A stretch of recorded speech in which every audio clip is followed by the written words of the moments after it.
تو بات جو میں عرض کر رہا تھا، اس سلسلہ عالیہ نقشبندیہ پہ جو بہاؤالدین بخاری رحمہ اللہ علیہ پہ کھلا، تو اللہ پاک نے یہ سلسلہ عطا فرمایا ہے جو شارٹ کٹ ہے، فاسٹ ٹریک ہے اور ایزی ہے۔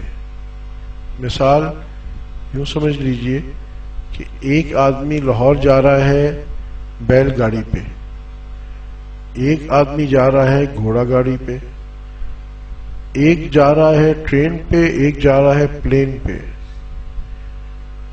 تو سب سے منزل سب کی لاہور ہے، پہنچے سب لاہور ہیں، مگر آپ بتائیے کہ یہ جو ٹرین پہ جا رہا ہے اس کا مجاہدہ زیادہ ہوگا یا اس کا جو بیل گاڑی پہ جا رہا ہے؟ بیل گاڑی والے کا زیادہ مجاہدہ ہوگا نا، دھوپ میں بھی ہے، آہستہ بھی جا رہا ہے، دن بھی زیادہ لگیں گے۔ مگر خاص طور پہ اب آخر میں جو پلین پہ جا رہا ہے اس کا وقت بھی کم لگے گا، سہولت سے بھی زیادہ جائے گا، اور منزل پہ بھی آسانی سے پہنچ جائے گا۔ تو ہمارا سلسلہ عالیہ نقشبندیہ جو ہے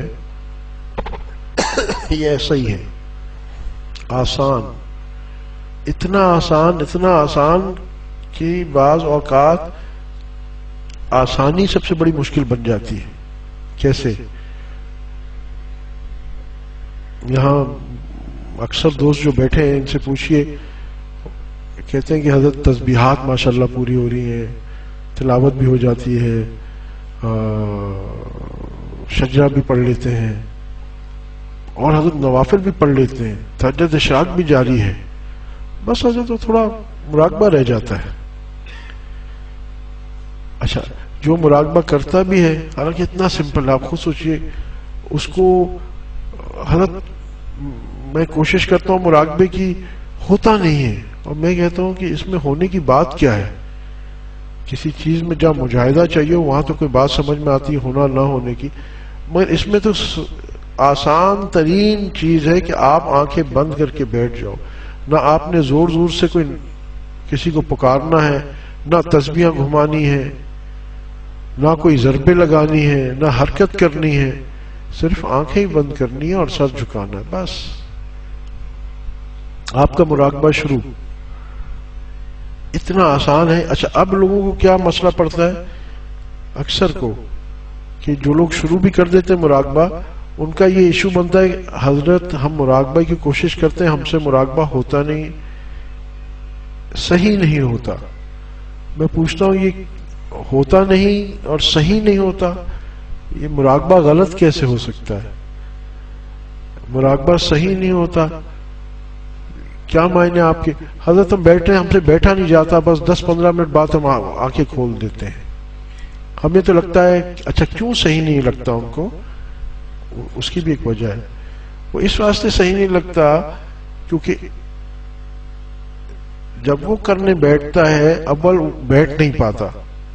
یہ ہم خود اپنے میں دیکھتے ہیں، سب کام کرتے ہیں، ہزار تسبیحاں پڑھ لیتے ہیں، 10 منٹ مراقبے بیٹھنے کے لیے ایسے لگتا ہے کہ پتہ نہیں ٹائم نہیں ہے ہمارے پاس، گھنٹہ تسبیح پڑھ لیں گے۔ میں ابھی اس کو کمپیئر نہیں کر رہا ہوں کہ جو ٹائم ویسٹنگ ہم کرتے ہیں وہ تو الگ ہے، اگر فیس بک پہ واٹس ایپ پہ لگ جائیں تو ماشاءاللہ 2-4 گھنٹے پتہ نہیں چلتے۔ مگر کیا وجہ ہے کہ یہ کبھی آپ نے سوچا ہم سے مراقبہ کیوں نہیں ہوتا؟ بات یہ ہے کہ اتنی بڑی فائدے کی چیز ہے کہ نفس اور شیطان ٹوٹل اسی پہ فوکس کرتے ہیں کہ باقی اعمال کر لے۔ وہ شیطان کہتے ہیں نا کہ بڑے عمل سے روک کے چھوٹے عمل پہ ڈال دیتا ہے۔ اب پرابلم کیا ہے کہ یہ اتنا آسان ہے مگر فائدہ بے پناہ ہے۔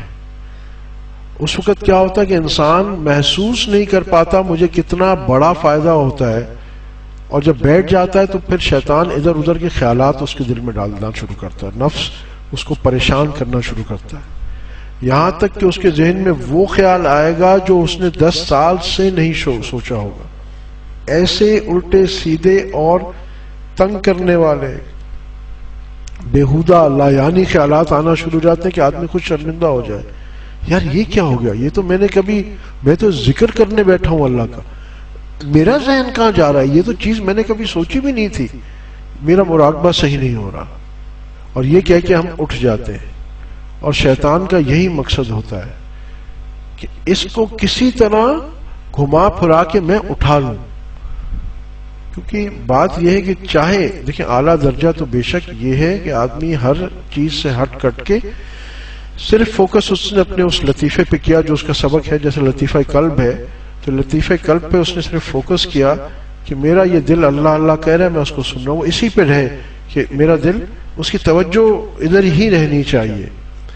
مگر بالفرض اگر ادھر ادھر ہٹ بھی گئی تو اس کو مجموعی فائدہ بالکل ہوتا رہے گا، چاہے اس کو پتہ ہو یا نہ پتہ چلے. بعض اوقات کراچی سے لاہور کا سفر کا جو بیل گاڑی والے کو پتہ چلتا ہے نا، وہ ٹرین والے کو نہیں پتہ چلتا. جتنے دھکے اور جتنی تکلیفیں اور اس کو ایک ایک انچ کا پتہ چل رہا ہے بیل گاڑی والے کو، چوں چوں چوں میں کیسے پروگریس کر رہا ہوں. اس کو احساس رہتا ہے. وہ 1 گھنٹے بعد پیچھے مڑ کے دیکھتا ہے کہ میں 5-6 کلومیٹر، وہ دیکھو وہ گھر پیچھے چھوڑ آیا میں. اس کو پوائنٹ آف ریفرنس مل رہا ہوتا ہے. اس سے کمپیریٹیولی کم دکھن اور احساس گھوڑے والے کو ہے، اور پھر اس سے کم ٹرین والے کو بھی ہے. اس سے کم ہے. ٹرین میں جو سفر کر رہا ہے وہ بعض اوقات سو بھی جاتا ہے، بیل گاڑی والا سو نہیں سکتا.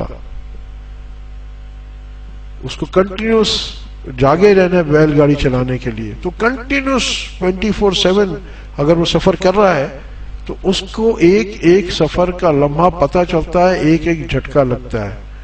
ٹرین والا کچھ دیر باہر دیکھ داکھ کے بھی اپنا دل بہلا لیتا ہے، سفر کا احساس اس کو کم ہو رہا ہوتا ہے.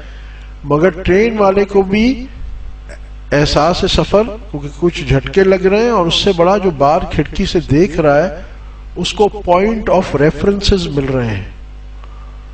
بعض اوقات جن چیزوں میں پوائنٹ آف ریفرنس ہمیں نہیں ملتا، وہاں ہمیں اپنی ترقی اور پروگریس نظر نہیں آتی، ہم جج نہیں کر پاتے. چھوٹی چیز جو والدین ہیں، آپ کا بچہ تھا، آپ سے آپ کا بڑا عزیز دوست 3-4 سال بعد ملنے آیا، اور وہ آپ کے بچے کو دیکھ کے کہتا ہے ماشاءاللہ ماشاءاللہ آپ کا بیٹا دیکھو کتنا لمبا ہو گیا. اور آپ کہتے ہیں اچھا ماشاءاللہ لمبا ہو گیا، یہ تو یار ویسے ہی ہے. ہمیں ڈیلی دیکھ رہے ہوتے ہیں نا، پوائنٹ آف ریفرنس ہماری آنکھوں سے اوجھل ہو جاتے ہیں. اسی طرح جو آدمی جہاز میں سفر کر رہا ہوتا ہے، ماشاءاللہ سب نے تقریباً جہاز میں سفر کیا ہوگا، تو کیا ہوتا ہے کہ اگر دن کا وقت بھی ہے، ایک دفعہ جہاز نے ٹیک آف کر لی، جب تک وہ رن وے پہ بھاگ رہا ہے ہمیں بہت جلدی نظر آتا ہے کہ ہم بہت زیادہ علاقہ ہم نے کور کر لیا. جیسے ہی جہاز اوپر گیا، اس نے ہائٹ اپنی اچیو کر لی. ہائٹ اچیو کرنے کے بعد اب کیا ہو رہا ہے؟ اب آپ باہر دیکھتے ہیں، آپ کو صرف فضا نظر آ رہی ہے، نیلی فضا نظر آ رہی ہے. ختم. 15 منٹ بعد، آدھے گھنٹے بعد آپ دیکھتے جا رہے ہیں، منظر میں کوئی تبدیلی نہیں ہے. آپ کو ایسا محسوس ہوتا ہے جیسے میں وہاں کا وہیں کھڑا ہوا ہوں. مگر آپ خود بتائیے کہ کیا یہ بیل گاڑی والا تیز چل رہا ہے یا جہاز والا تیز چل رہا ہے؟ جہاز والا تیز چل رہا ہے نا. کیا یہ بیل گاڑی والا مشقت برداشت کر رہا ہے یا جہاز والا مشقت برداشت کر رہا ہے؟ بیل گاڑی والا برداشت کر رہا ہے. تکلیف، مشقت، راستے کا احساس سب اس کو زیادہ ہے. مگر یہ بتائیے پہنچے گا منزل پہلے کون؟ جہاز والا. تو یہی مثال ہماری سلسلہ عالیہ نقشبندیہ کی ہے.